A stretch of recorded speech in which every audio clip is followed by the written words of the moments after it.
In this video, we're talking about Osint tools and website tools.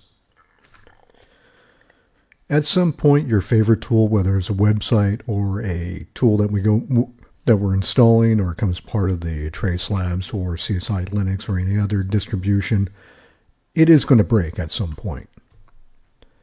So that's just to warn you that, yes, your tool will most likely break at some point.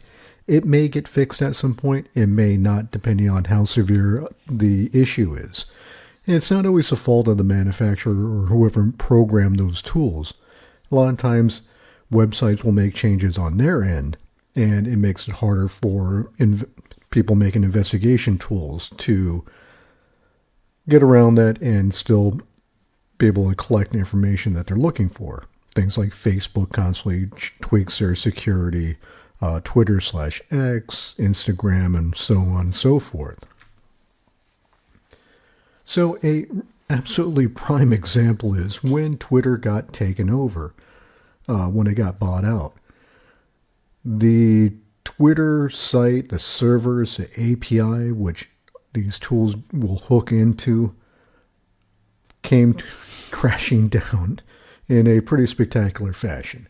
So there was all sorts of issues, all sorts of turmoil, wholesale changes to how Twitter works, information that's getting out there, the API in itself. We can see here Twitter API keeps breaking, even for developers paying $42,000 for it.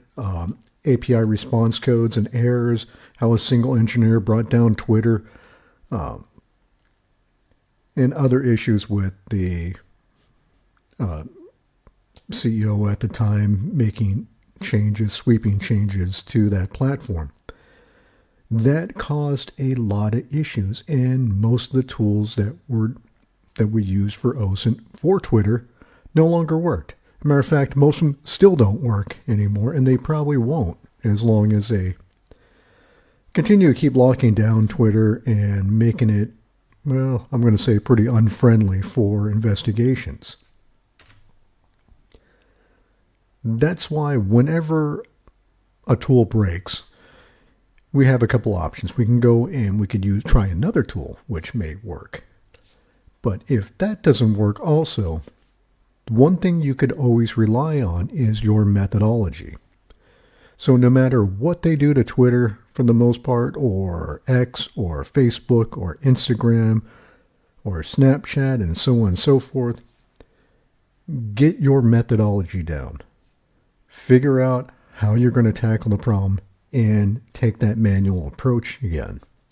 Because, again, those APIs could break, they could lock things down, and so on and so forth. But for the most part, you can always rely on good old-fashioned methodology to get you through and to gather that information during your investigations.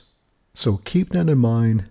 And again, if the tool breaks, that's not a stopping point for you. Again, you could find another tool or better yet, fall back on your methodology for your investigations. So this was about tools and websites and those things breaking. Thank you for watching. I'll see you in the next video.